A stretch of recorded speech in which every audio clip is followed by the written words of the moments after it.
right, welcome into Surviving Paradise, the podcast that takes a sometimes serious, oftentimes humorous look at the claim by Jehovah's Witnesses that they are living in a modern day spiritual paradise. Welcome in.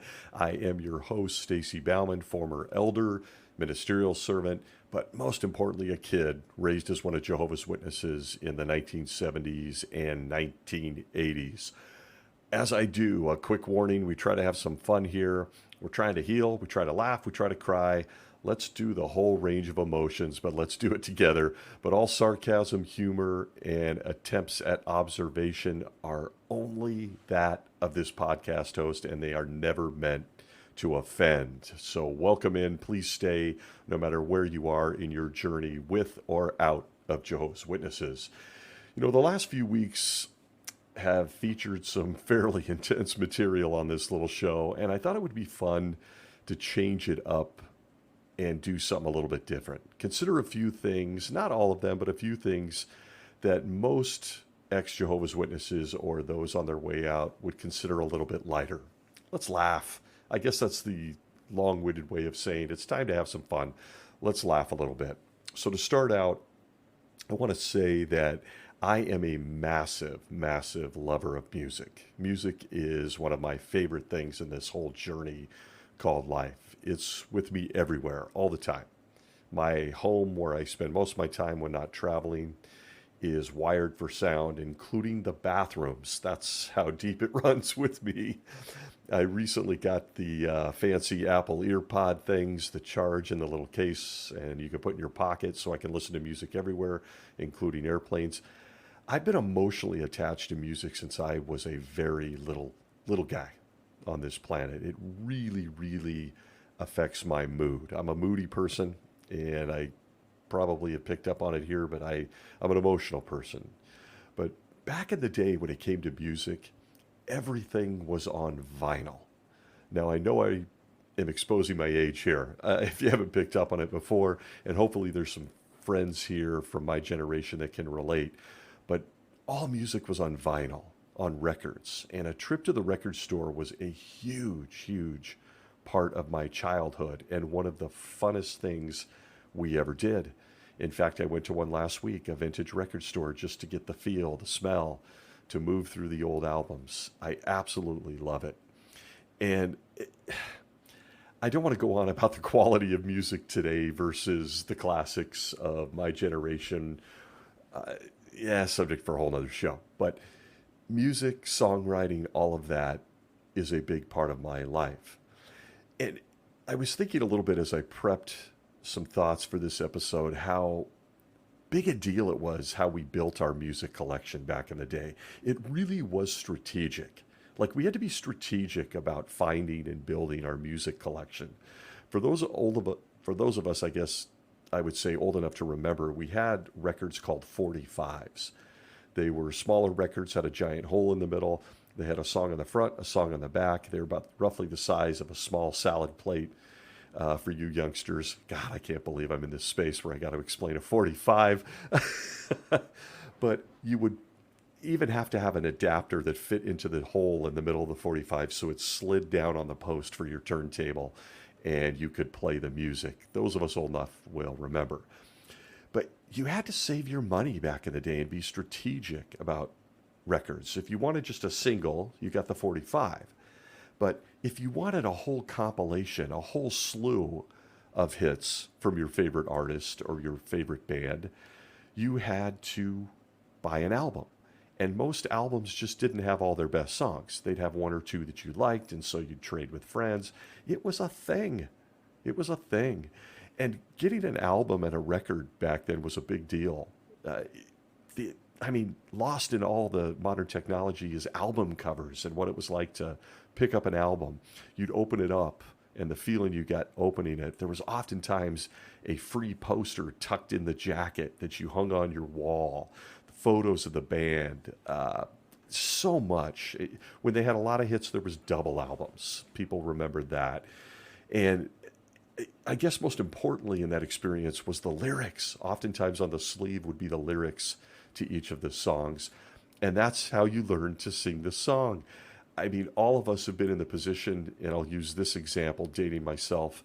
Manfred Mann's Blinded by the Light. You remember where he's wrapped up like a douche? Not true. Not the lyric. It's wrapped up like a deuce, as in two, another running in the night. But again, the lyrics came with the album. Albums and music were a big deal. But let's say back in the day that you only loved 3 or 4 songs from a group, that in all their time together that they ever put out. You had to literally wait back in the day until the band broke up or they produced what's called a greatest hits album to get all of your favorite songs in one place. Now, for the younger people, you could forget Napster, Spotify, iPods, forget all of that where you just download a single and you collect your songs. We couldn't do that. If you wanted all of your favorite songs, you needed and you hoped for a greatest hits album. It was what we looked forward to. And for the big super bands, it would be double albums like the Beatles, Led Zeppelin, Pink Floyd. So many good songs. You needed a greatest hits album. So it was that memory of how much I loved a good greatest hits album and still do that got me thinking whether Jehovah's Witnesses have a greatest hits list. Not necessarily an album, but a hits list, their greatest hits, a grab bag, if you will, of their greatest hits. You know, a list of quotes, teachings, doctrines, books, videos, so many of those these days, that I would consider putting on a list of what I found to be the most absurd, the most funny, and frankly, in many cases, the most dangerous. We can get serious here, that they stand out from everything else that we are presented by the governing body of Jehovah's Witnesses as being a, quote, spiritual paradise. And wouldn't you know it, I think I've come up with a few things I would put on the greatest hits list for Jehovah's Witnesses. Some of these may be funny to me only now, or maybe they're only funny to me at all. I don't know. Or maybe they were things that got me thinking, that got me laughing, or waking up as they did. I kept my criteria for a Volume 1 Greatest Hits grab bag of Jehovah's Witnesses pretty loose. And face it, there's no criteria. I made it all up. My list could be made up of connecting dots between teachings, my own crazy stream of thought, quotes, books, and I've already got into it. So I say that because it's time to lighten it up a little bit. Who wants to join me as I take a walk through paradise, a spiritual paradise? As I mentioned, the last few weeks have been a little intense. Revelation last week and their 5 books. Let's shift some gears. Let's look at my initial stab, and as you'll note, I only came up with 3 as time allows, of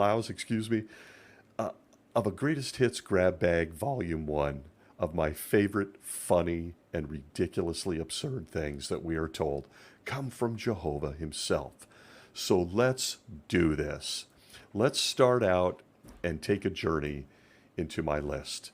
In no particular order, I might add. Again, the criteria is very loose, depends on my mood day to day. I want to start with this one. My first entry into the J-Dub Greatest Hits list grab bag is this: the Golden Age magazine. If you're unfamiliar with this and you've only been associated with Jehovah's Witnesses in recent decades, it was the precursor to Consolation and the Now Awake magazine. It started out as the Golden Age, and boy, did it have a lot to say. This magazine never gets old. I've returned to it many times over the years as I was waking up and after I've gotten out, because frankly, it's so absurd.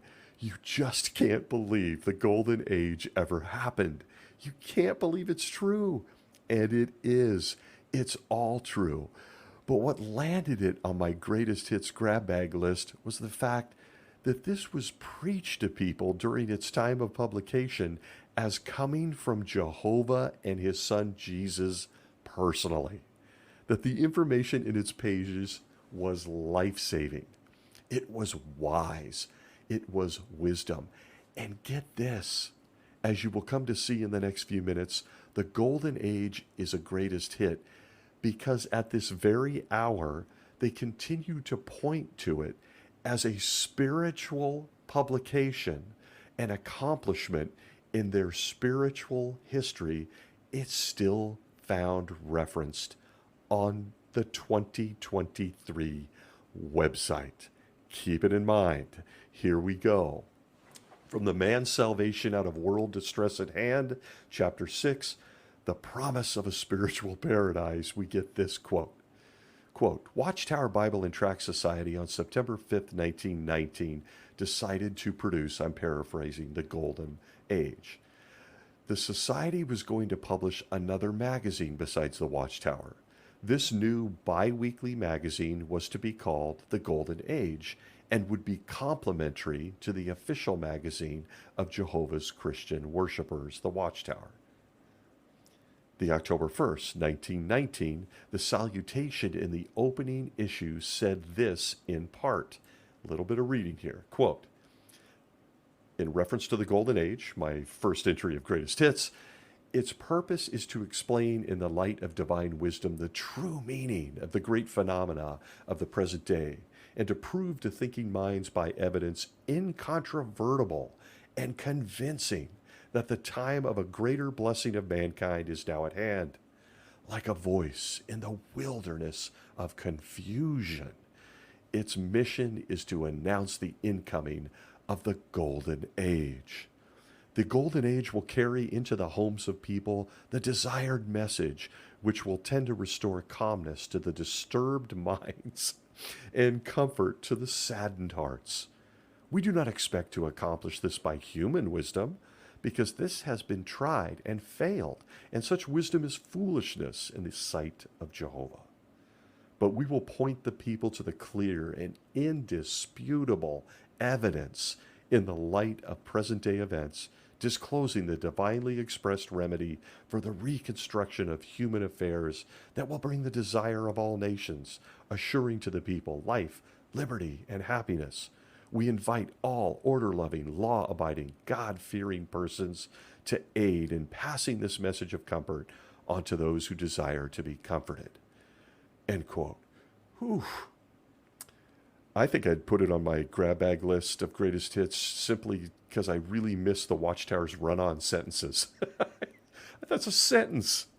I mean, really scholarly writing there at the Watchtower, but those run-on sentences were epic. But did you catch what the Golden Age was all about?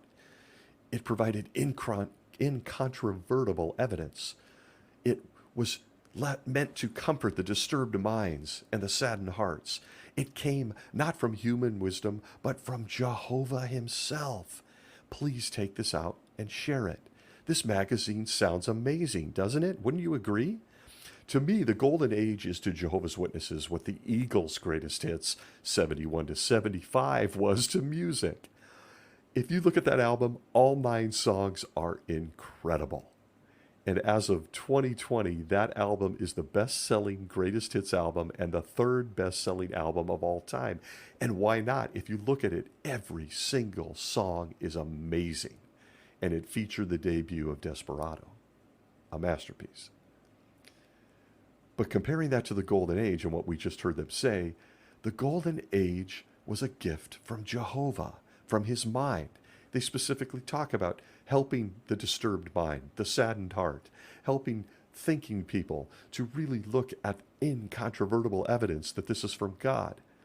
In fact, the Golden Age as a magazine was so incredible and makes my hit list that even children were exposed to the incredible contents of the Golden Age.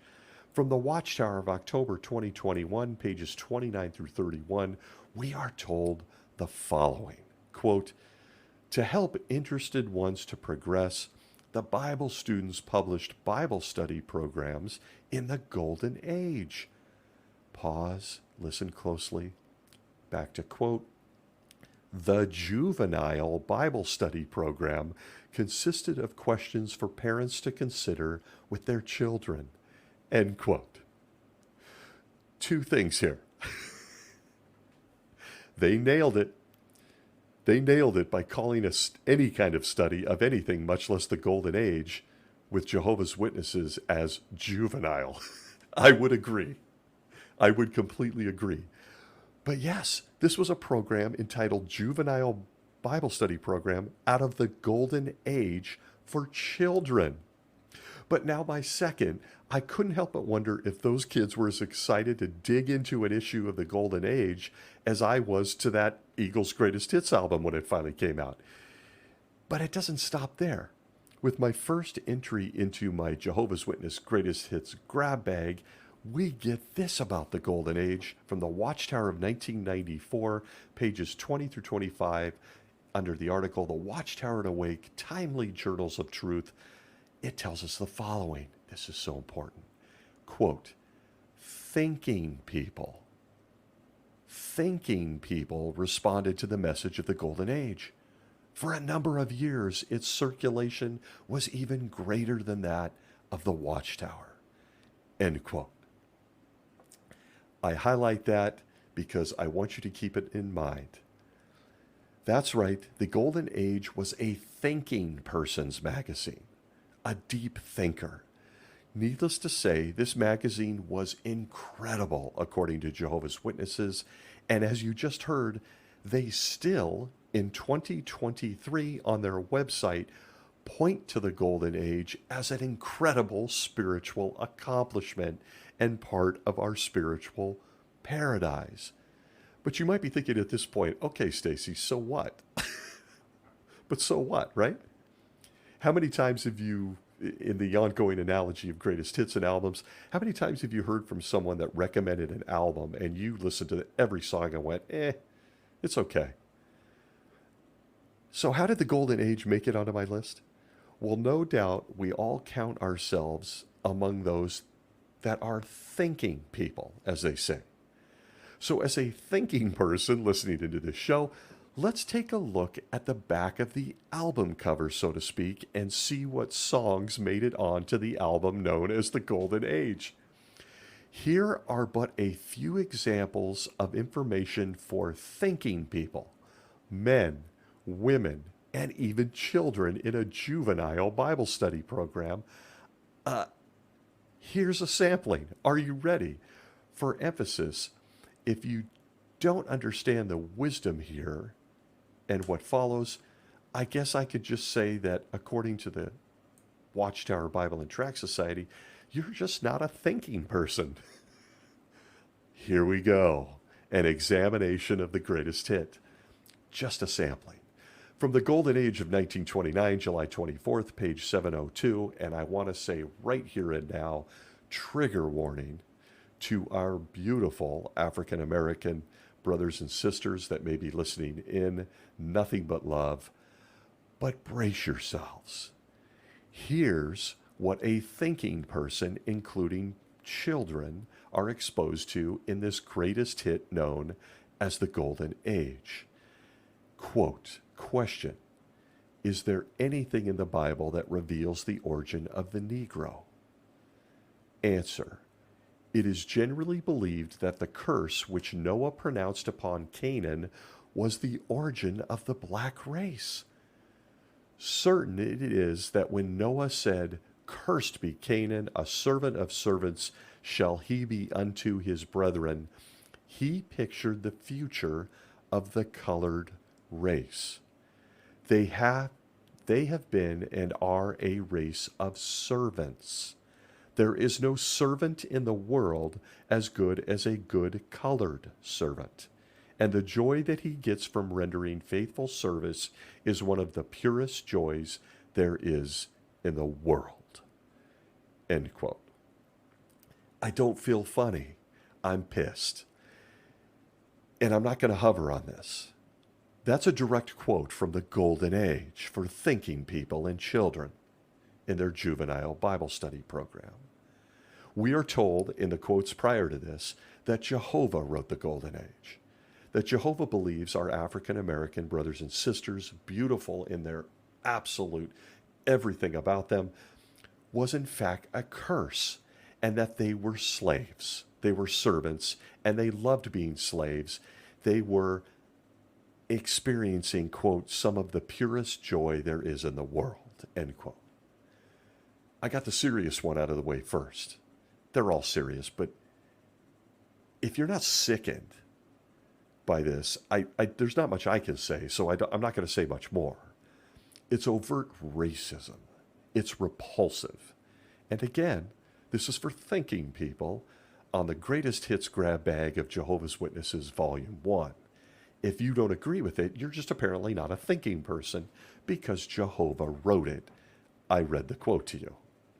We'll move along on our examination of the Golden Age. Golden Age, 1931, February 4th, page 293, where we get all kinds of advice on vaccinations. Isn't this timely? Quote, vaccination is a direct violation of the everlasting covenant that God made with Noah after the flood. End quote. I'm going to stop you. If you're scrambling and reaching for your Bibles or just the jw.org library, I can assure you you're not going to find a conversation where Jehovah is telling Noah to never get vaccinated. He doesn't explain smallpox, measles, tetanus, or even COVID-19. It just isn't there. But we're told in the Golden Age that vaccination is a violation of God's covenant with Noah. Where they got them from, not sure. No direct line to Noah, just a claimed direct line to God himself. Vaccination for the thinking person. But it continues. Golden Age 1929, November 13th, pages 106 to 107, quote, avoid serum inoculations and vaccinations as they pollute the bloodstream with their filthy pus. End quote. That's right. For the thinking person reading the Golden Age, vaccination is just filthy pus. What a word. And again, the odd part is Jesus, who changes his mind a lot. We talk a lot about it on this show, from the end of the world to who goes to heaven to now vaccinations. They're all just pus.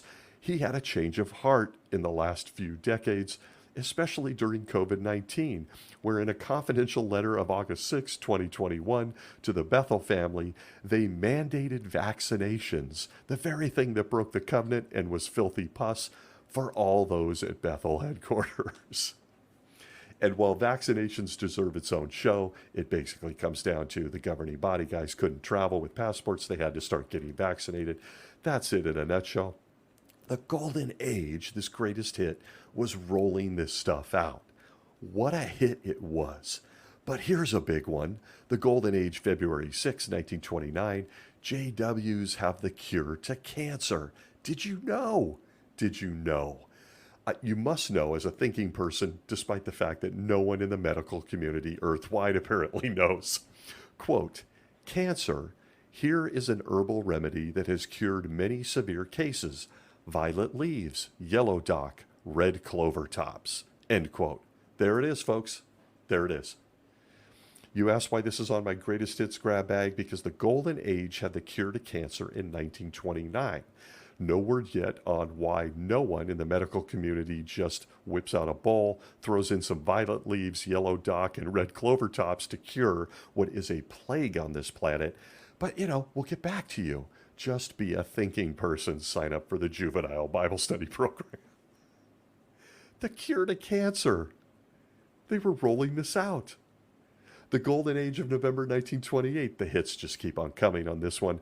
Pages 136 to 137. Did you know that Jehovah has an active interest in how you take a dump? Not kidding. Quote, what the people need more than food is faith in God and a set of active bowels, which means a healthy brain. Up until now, he has been poisoned, stupefied, clogged. Damn that constipation. And hampered by the devil. That's right, Satan causes constipation. He has been a slave to politicians, wholesale food magnates, preachers, railroads, bad cooks, worse doctors and an abnormal appetite, greedy undertakers, and aluminum cooking utensils. End quote. Episodes incoming on all of them. But did you know that constipation and not being able to poop is all because of the devil, and maybe you're a slave to your local Amtrak? It's all there. It's all there for the thinking person in this greatest hit known as the Golden Age. just another one. Golden Age, January 19th, 1921, because this one's just too good. And as a guy who is part Italian at least, and his nose reflects it, on page 224 of the Golden Age, January 19th, 1921, imagine how this stung. Quote, the size of the nose, as also the size of the eyes, is not without significance. Indeed, the small-nosed man cannot have a judicial mind, whatever his other excellencies may be. And a man whose nose upturns can no more be expected to administer justice than a pug dog can be expected to act as a shepherd. End quote. Wow. What an installation in my greatest hits list. Noses and eyes matter. And to think I was, insecure as a teenage guy dealing with acne and the size of my nose, it meant I was a star because mine's on the larger, pudgier side. If it was small, like these crazy, I'm guessing demonic people who get nose jobs now, you could not be a leader, according to the Golden Age. You were like a pug dog, just an ugly, smash-nosed person who couldn't be a shepherd. Can you imagine the elders' meetings that went on when they went to appoint an elder, allegedly by Holy Spirit, of course, but no, at this point, you have to picture this scene where they're lining guys up and looking at the sizes of their noses. Your nose. God, this is a great hit. And just like the Eagles' greatest hits album, you just can't find a bad song at the Golden Age. They're all pure gold. And they'll all make a recurring appearance on this podcast because we need to go deeper on this. But this is more of a potpourri episode, just staying to the high-level stuff. But the Golden Age was chocked full of divine wisdom, given to Jehovah's Witnesses by means of Holy Spirit and Jehovah himself. You just never run out of wisdom with the Golden Age. And while I want to conclude, I've got to throw it in here because it's my all-time favorite. From this hit album, Golden Age 1926, April 7th, page 438. I mentioned it in a past episode. You get this, and it's oddly specific. Quote, if any overzealous doctor condemns your tonsils, go and commit suicide with a case knife. It's cheaper and less painful. End quote. It's real. You ask why the Golden Age makes this greatest hits grab bag list? Take it in. If you're picturing some guy writing this magazine who had a sore throat and he was frustrated and in pain and he's looking at his desk and he sees a case knife and he's thinking that's the best option, not just maybe gargling with some salt water, and you've got some questions, so do I. He even goes on to say it's cheaper and less painful. Yeah, there's not going to be a second decision made on this one if you do what the Golden Age was telling thinking people to do. They were actually endorsing suicide for tonsillitis or a sore throat, and not just jumping off a bridge, but using a case knife. I'll stop there. Stunning, stunning stuff that lands the Golden Age on the Greatest Hits Grab Bag Volume 1 of Jehovah's Witness Absurdity. And again, I'll say this at the end of each of these, I'm going to come back around to these things and go deeper because it's far too entertaining. It's also far too serious. We laugh at it now, but I want to remind everyone of this brutal fact. In 1926, real people existed, and real people got this magazine, real thinking people, including children, on juvenile Bible study programs, true title, in print, were exposed to this. And you're sitting there with a sore throat, or a fat nose, or you can't poop, and you're being told Jehovah has a message for you. So we laugh at it now. But the reality is, some of this, as it goes on to get worse, is incredibly deadly and dangerous. But it all came from Jehovah. Thank you, Golden Age. You are my first entry in this grab bag in this wandering episode of Surviving Paradise. Okay, let's move on to the next hit in Volume 1. And this one is truly a favorite. We'll come back to it, as I mentioned, but I'm just going to do an overview quickly. No greatest hits compilation in reference to Jehovah's Witnesses is complete without the judge, Joseph Rutherford. I've said many times his entire life would be a super entertaining movie. I'm hoping one of the other JW activists with talent and skill in filmmaking will at some point make a film on this guy. What a loser. What an incredibly bad human. And yet we're told Jesus chose him out of everybody on the face of the earth. But the real question here on this list is, where do we start with this guy? There are so many hits that he is responsible for. He might be the Beatles version of Jehovah's Witnesses. He's got so many hits that you just never run out of material, and they still point at him as like he's a good guy. But I've landed on one. Let's just do one this week. I've landed on an all-time favorite, and that is the story of Beth Sarim. Ah, yes, if you're unfamiliar, the judge's mansion, built on several acres in San Diego, California, oddly not part of the holy properties in New York, where he claimed faithful men of old in the Bible would move in and be his roommates. They would be resurrected and they join him in this luxury mansion in San Diego, California. Might I add, still there today. You can go visit it, and I encourage it, where there is a plaque marking the Judge Joe time period. And for those that may not be aware of Beth Sarim, you can find a mention in the publication by Jehovah's Witnesses known as Proclaimers of God's Kingdom. It was published in 1993. And listen, I was jogging my brain and I couldn't come up with it. I think that was literally the first place I learned about Beth Sarim, which means House of Princes. Most Jehovah's Witnesses knew nothing about it. It was identified in the book, Proclaimer's Book, as the winter residence of the Watchtower Bible and Tract Society president, Joseph F. Rutherford. You will note in this write-up, it's a thick, big book, also out of print, I believe, the coverage about this mansion is, it's less than candid. A lot of details. You're going to have to move outside, apostasy, outside their own publications to actually get some of the facts surrounding the mansion. Beth Sarim was a luxury mansion for its time, built in 1929.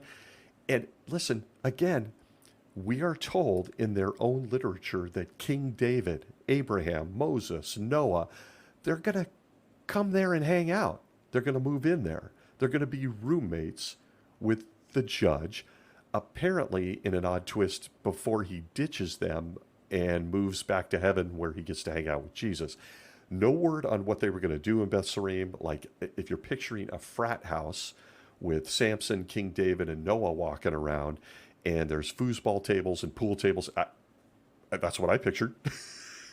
a bunch of guys hanging out in a mansion in San Diego, California. We get this from the book Salvation, 1939, page 311, and this paragraph alone puts it on my greatest hits grab bag, volume 1. Quote, at San Diego, California, there is a small piece of land on which in the year 1929, there was built a house which is called and known as Beth Sarim. The Hebrew words Beth Sarim mean house of the princes.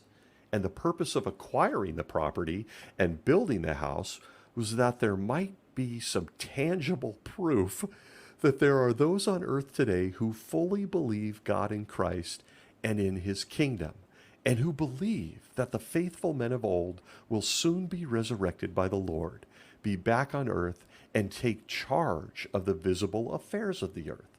End quote. I want to stop there. They are claiming they built the mansion, Beth Sarim, so that there was proof that they believed the good guys of the Old Testament were going to arrive any day now. They were going to be resurrected. Back to the quote. The title to Beth Sarim is vested in the Watchtower Bible and Tract Society in trust to be used by the president of the society, and his assistants for the present. Imagine that. And thereafter to be forever, emphasis there, thereafter to be forever at the disposal of the aforementioned princes on the earth, while the unbelievers have mocked concerning it and spoken contemptuously of it, yet it stands there as a testimony to Jehovah's name. And if and when the princes do return, notice that wording, and if and when, and when the princes do return, and some of them occupy the property, such will be a confirmation of the faith and hope that induced the building of Beth Sarim. End quote. If you're following just that paragraph alone, it's gold. It's like a gold album. That's why this needs to be on my greatest hits list. They built a mansion. They told people they were building it to prove they believed the guys of the Old Testament were going to show up. In loaded language, you'll see that, well, they're not here yet, so the president and his assistant summer there. And that's okay. It's also going to be forever a property within the walls of the Watchtower Bible and Tract Society. Please don't go knock on the door there if you're in San Diego. King David and Noah do not answer. I just want to assure you right now, people live there now, and it's not owned by them. Oops. And they even go on to say that people are mocking us, and they say, well, hey, if and when the Noah and Moses ever show up, we'll show you. Beth Sarim to me makes this list because it was the judges' weak effort to show that the Watchtower Bible Tract Society would begin a real estate empire that exists to this day. They would build properties and mansions and resort complexes. This is where we might even say a lot of it began. It also is, in my opinion, the judge's first stab at something special for him. The guy before him who he hated, Chuck Taze Russell, well, he was pretty excited about pyramids. The judge now is going to get excited about mansions in the oceanside city of San Diego, California. And if you're just hearing this for the first time, no, I'm not kidding. And if you have a few questions, well, so did I. But before I share those questions and thoughts, I need to give you one more reference to this entry on the Jehovah's Witness Greatest Hits Grab Bag Volume 1. And it comes to us from entry number 1. The Golden Age, 1930, March 19th, pages 400 to 401. We get this. And again, Jehovah's Witnesses are sitting in the audience. They're at home. They're getting this magazine, and they're being told it's from Jehovah. Read it right from their literature, currently available on the website. Quote from the Golden Age of 30, both the grantor and the grantee are fully persuaded from the Bible testimony, which is the word of Jehovah God, and from extraneous evidence that God's kingdom is now in the course of establishment, and that it will result beneficially for the peoples of earth, that the governing power and authority will be invisible to men. Everything's invisible in Jehovah's Witnesses, if you haven't picked up on that. Back to the quote. But that the kingdom of God will have visible representatives on the earth who will have charge of the affairs of the nations under the supervision of the invisible ruler, Christ. We got visible guys, we got invisible guys. Back to the quote. That among those who will be thus the faithful representatives and visible governors of the world will be David, who was once king over Israel, and Gideon, and Barak, and Samson, and Jephthah. I think he just likes burning his... Never mind. And Joseph, formerly ruler of Egypt, and Samuel, the prophet, and other faithful men named with approval in the Bible at Hebrews, the 11th chapter. The Watchtower Bible and Tract Society shall hold said title perpetually in trust for the use of any or all of the men above named as representatives of God's kingdom on earth, and that such men shall have possession and use of said property herein above described, as they may deem for the best interest for the work in which they are engaged. Any persons appearing to take possession of said premises shall first prove and identify themselves to the proper officers of said society as the person or persons described in Hebrews chapter 11 and in this deed. End quote. For those who hate me laughing, I get lots of messages on that. I can't apologize. I like laughing. If you were listening closely to that little nugget from 1930, they try to tell every Jehovah's Witness listening in at this time, the International Bible students, their name would change under the judge. He was an inspiring guy. That Gideon, King David, Joseph, they're all going to show up to San Diego. No word on how. No word on how. We're assuming that their remains are going to be resurrected in the Middle East or in Israel or somewhere, out there where they live their lives. No word yet on how these guys just pop out of the ground and somehow get to San Diego. No word. But did you catch it? They're going to be rulers on the earth. Imagine how that goes. They don't even know what's happened since they were gone, but they're going to tell the rest of us what to do. And what a bucket, I should say, of testosterone. Imagine King David, Gideon, Barak, Samson. I mean, you got to have a bouncer. Let's throw Samson in there. He's a big guy, strong.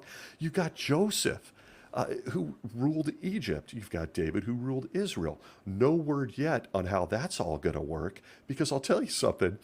As a former elder, if you sit in a body of elders and you have meetings, that's a lot of testosterone, and it oftentimes gets pretty heated. It's a lot of fun to watch.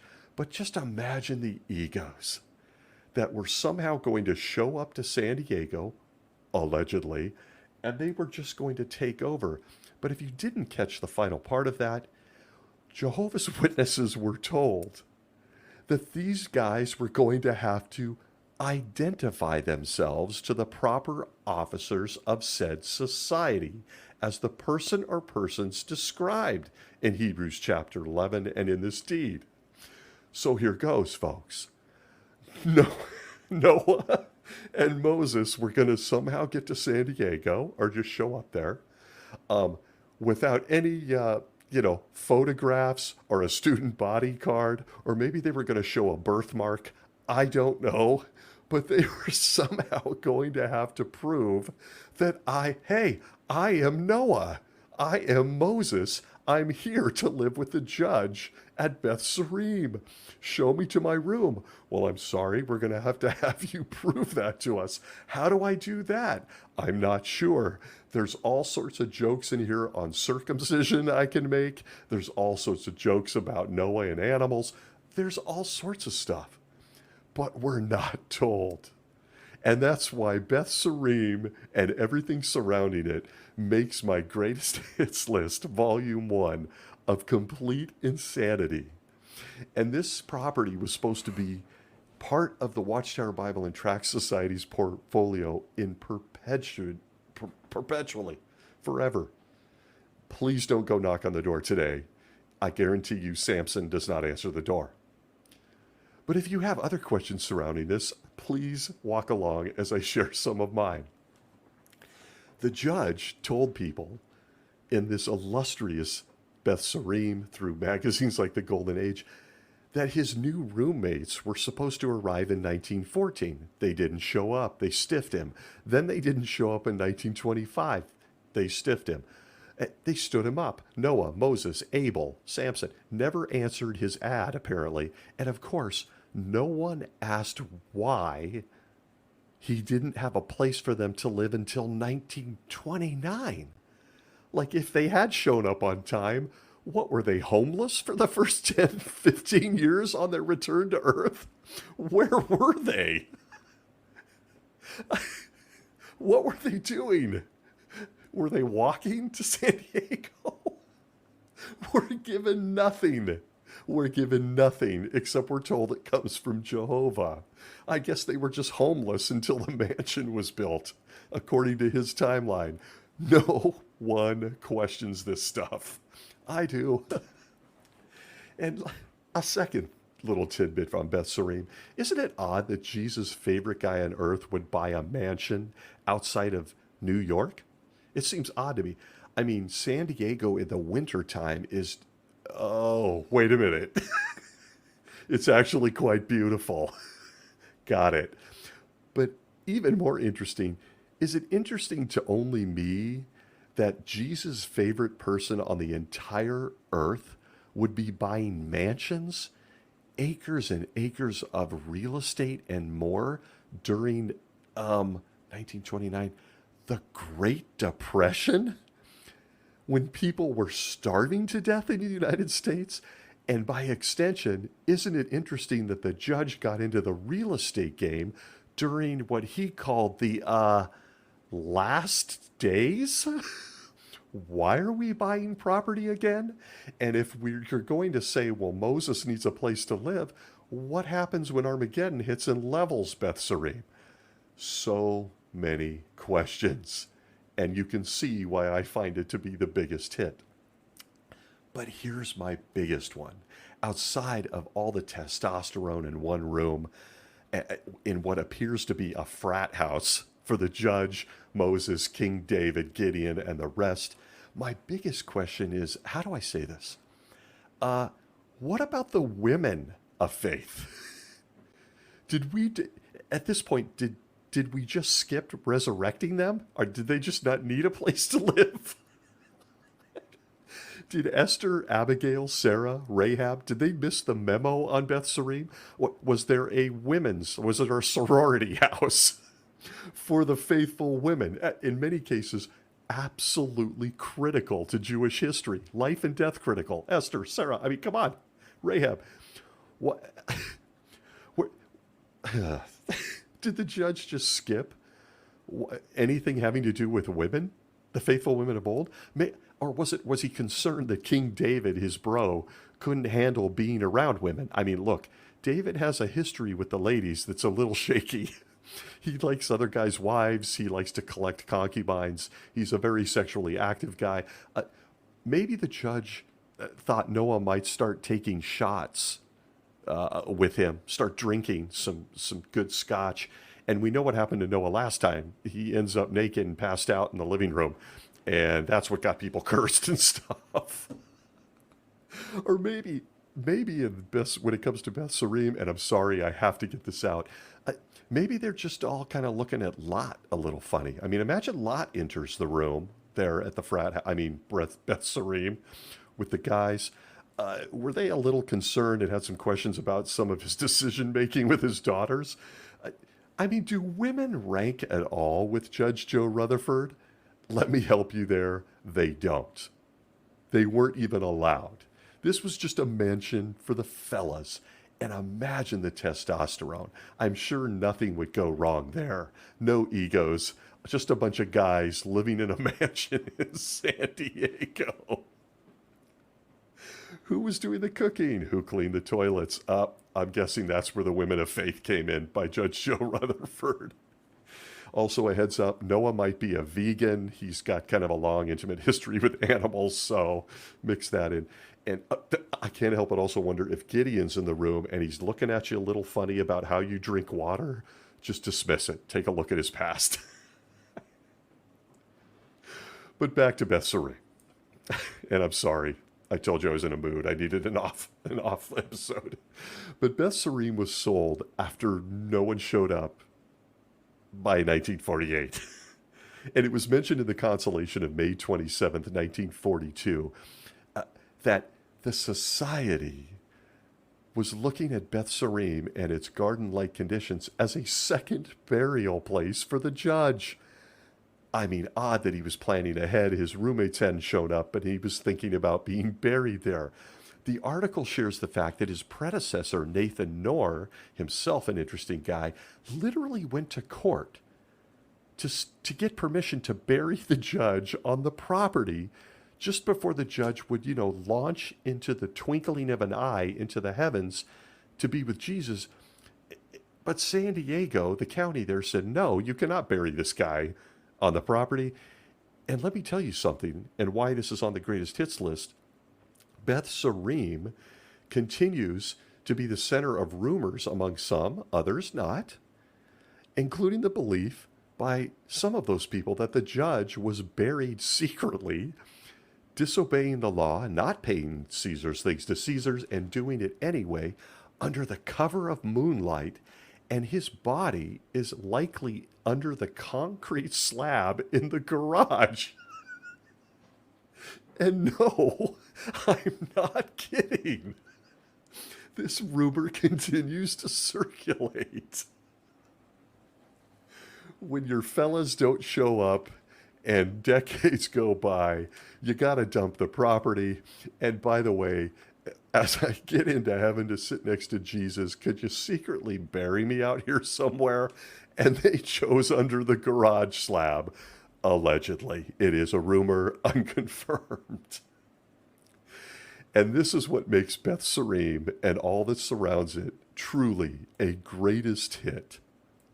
But let me tell you something. Did you know, like the records of old from my childhood, did you know that this greatest hit has a B-side? On the 45s when we were kids, the A-side was the hit, and then on the B-side was an undiscovered song that we didn't know yet because we didn't have the full album.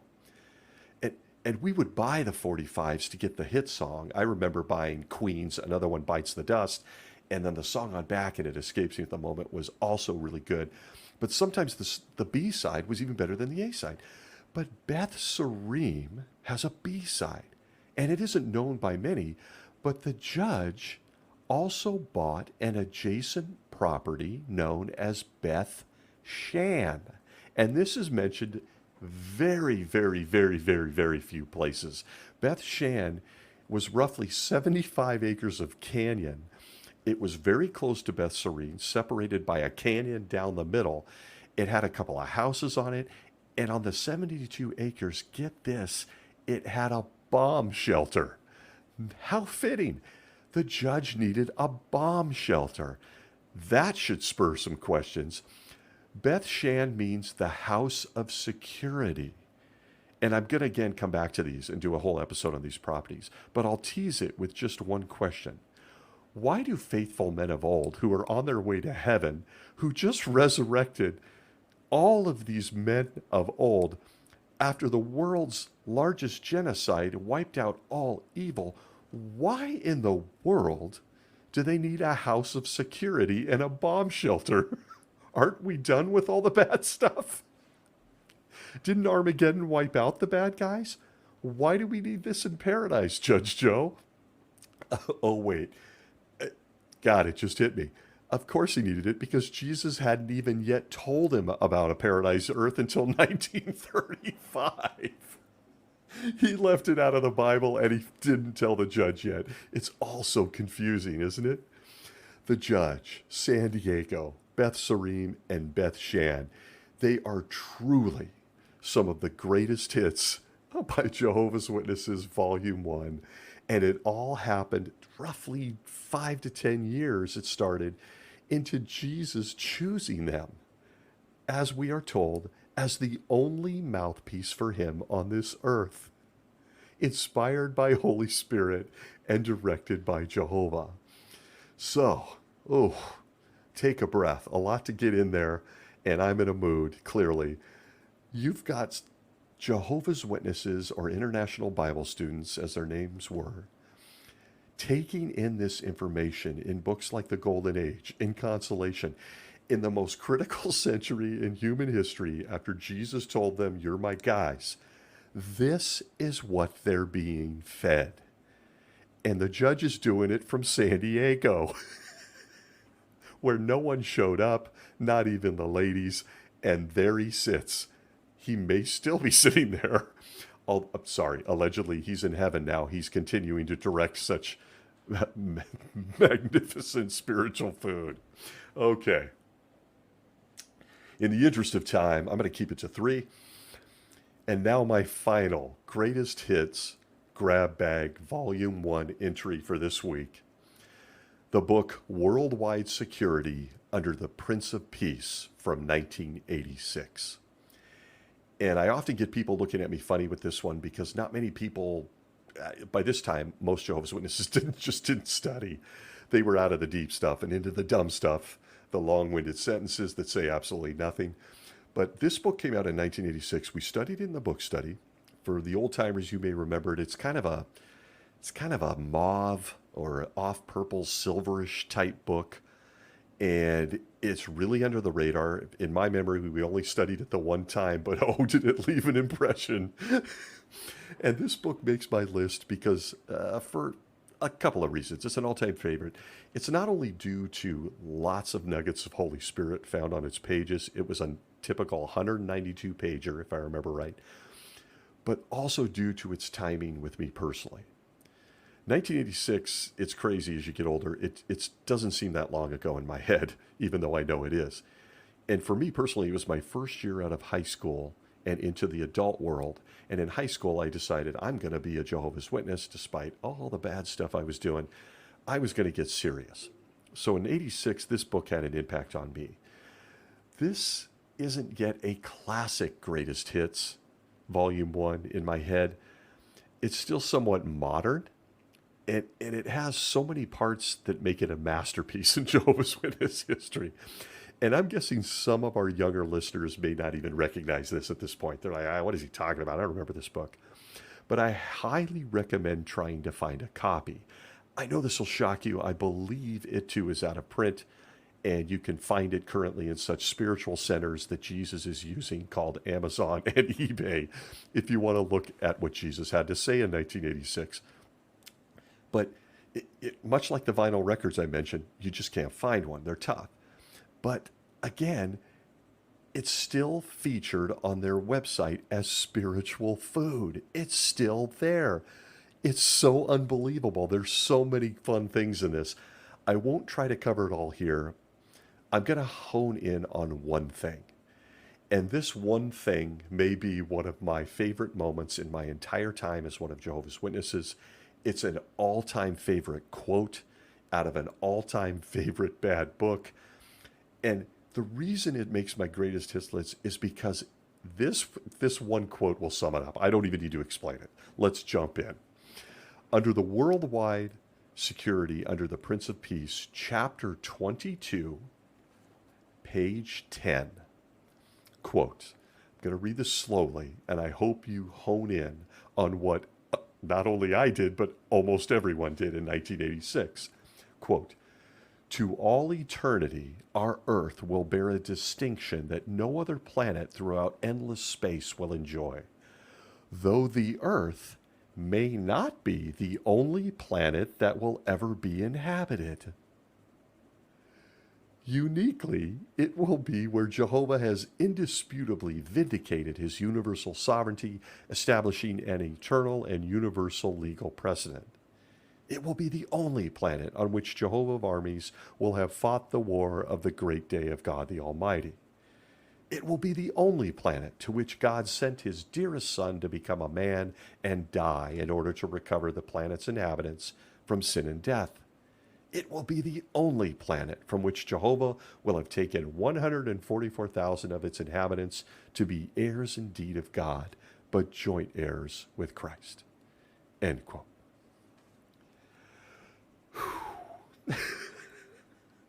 For those who hate me laughing and I get a lot of messages on it, I'm sorry. I'm going to be laughing.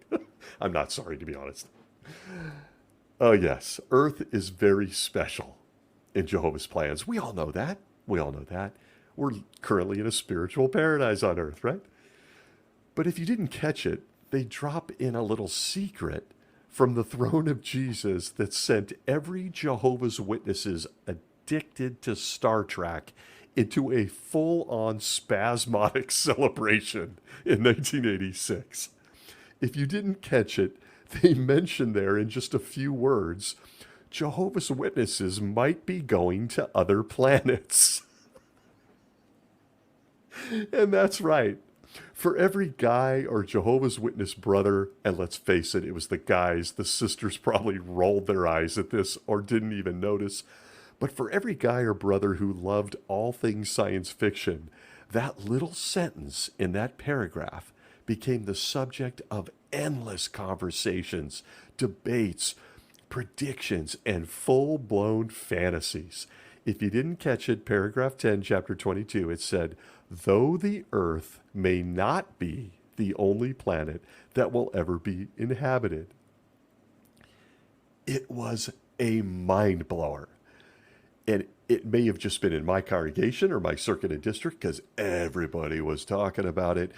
Gone were the discussions of the mansion that we would all build over the waterfall, the really hot sister we were going to marry and have a lifetime of perfect sex with while our elephant looked on from outside.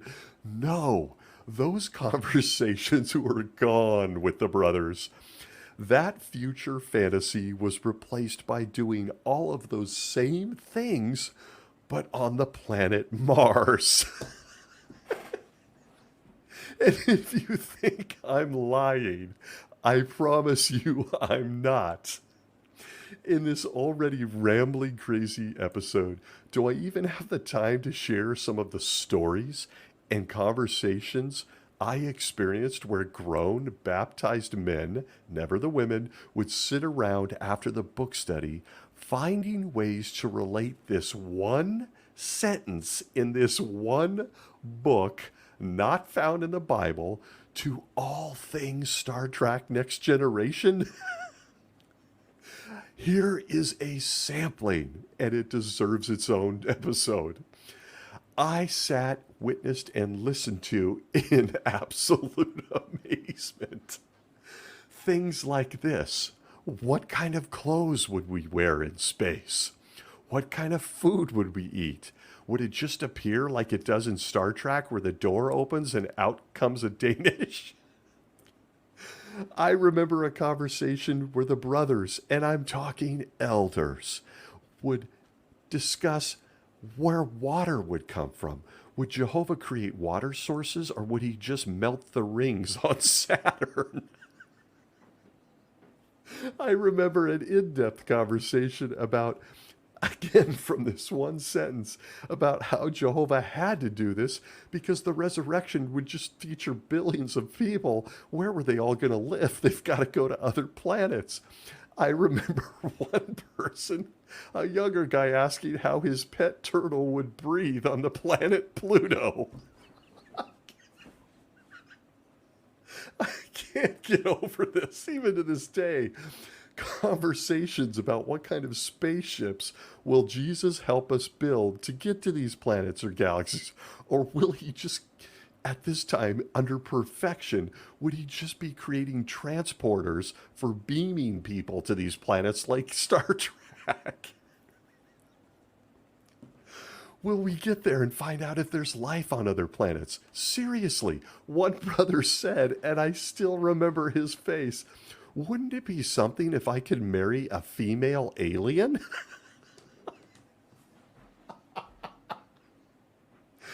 I should have saved this for a whole episode.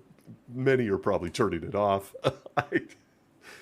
This book makes my greatest hits volume 1 grab bag because it was incredible at the time.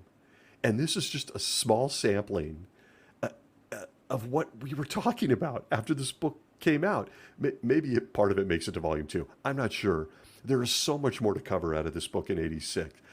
But this hit, this hit, really gives you a peek through all my terrible laughter, which is annoying, into how Jehovah's Witnesses think. How their thoughts, their lives are impacted by some guy, some faceless guy they'll never meet on the writing committee at Bethel, who probably just fell asleep in a puddle of his own drool while watching Twilight Zone episodes, and he woke up and decided to slip in a little comment on going to other planets. And please, once you get your breath, do you realize how sad this is? Do you realize it? These guys in upstate New York can say anything. They can say anything. And these people believe it. I was one of them. Some of us were at one time one of these people. They can publish anything. They can tell us that tonsillitis, just go kill yourself. They can build mansions that resurrected people are going to show up to in San Diego, but only the guys. And they can tell us we're going to go to other planets. And people believe it?